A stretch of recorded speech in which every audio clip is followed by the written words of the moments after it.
भगवान शिव ने पार्वती जी की मगरमच्छ बनकर क्यों ली परीक्षा?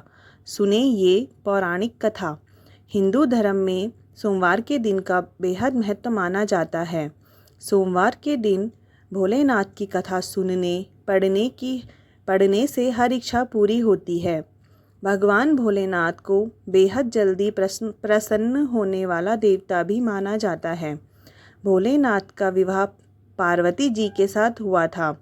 इसके लिए पार्वती जी ने सैकड़ों वर्षों तक कठिन तपस्या की थी। तब के बाद एक वक्त ऐसा भी आया जब पार्वती जी को भगवान शिव की परीक्षा का सामना करना पड़ा। पौराणिक कथाओं के अनुसार माता पार्वती ने भगवान शिव को अपने पति के रूप में पाने के लिए सैकड़ों वर्षों तक तपस्या की। उनकी तपस्या को देखकर देवताओं ने शिवजी से देवी पार्वती की मनोकामना पूरी करने की प्रार्थना की। इसके बाद भोलेनाथ ने सप्त ऋषियों को पार्वती जी की परीक्षा लेने के लिए भेजा।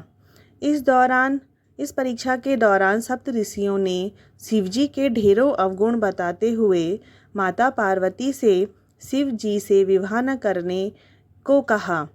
लेकिन पार्वती जी अपने निर्णय से टस से मस नहीं हुई।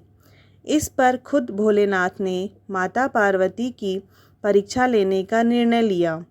माता पार्वती के तप से प्रसन्न होकर शंकर जी ने उनके सामने प्रकट हुए और उन्हें वरदान देकर अंतर्ध्यान हो गए। कुछ क्षणों बाद ही एक मगरमच्छ ने एक लड़के को पकड़ लिया और लड़का मदद के लिए पुकारने लगा। बच्चे की आवाज़ सुनकर पार्वती जी नदी किनारे पहुंची और उनका मन द्रवित हो गया। इस बीच लड़के ने माता पार्वती को देखकर कहा कि मेरी न माँ है, न बाप, न कोई मित्र है। माता, आप ही मेरी रक्षा करें। इस पर पार्वती जी ने मगरमच्छ से कहा कि ग्रह इस लड़के को छोड़ दे। इस पर मगरमच्छ ने कहा कि दिन के छठे पहर जो मुझे मिलता है उसे मैं अपना आहार बना लेता हूँ। पार्वती जी के विनती करने पर मगरमच्छ ने लड़के को छोड़ने के बदले में पार्वती जी के तप से प्राप्त हुए वरदान का पुण्य फल मांग लिया। इस पर पार्वती जी तैयार हो गई। मगरमच्छ ने बालक को छोड़ दिया और तेजस्वी बन गया। अपने तप का फल दान करने के बाद पार्वती जी ने बालक को बचा लिया और एक बार फिर भोलेनाथ को प्रसन्न करने के लिए तप करने बैठ गई। इस पर भोलेनाथ दोबारा प्रकट हुए और पूछा कि अब तुम क्यों तप कर रही हो?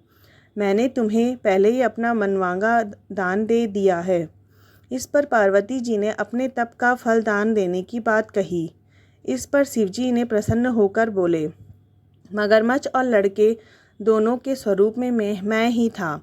मैं तुम्हारी परीक्षा ले रहा था कि तुम्हारा चित्त प्राणी मात्र में अपने सुख दुख का अनुभव करता है या नहीं। तुम्हारी परीक्षा लेने के लिए मैंने ये लीला रचाई थी। अनेकों रूप में दिखने वाला मैं ही एक सत्य हूँ। अनेक शरीरों में नजर आने वाला मैं निर्विकार हूँ। इस तरह पार्वती जी शिवजी की परीक्षा में उत्तीर्ण हुई और उनकी अर्धांगिनी बनी। ओम नमः शिवाय। ओम नमः शिवाय।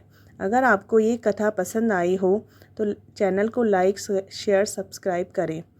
धन्यवाद।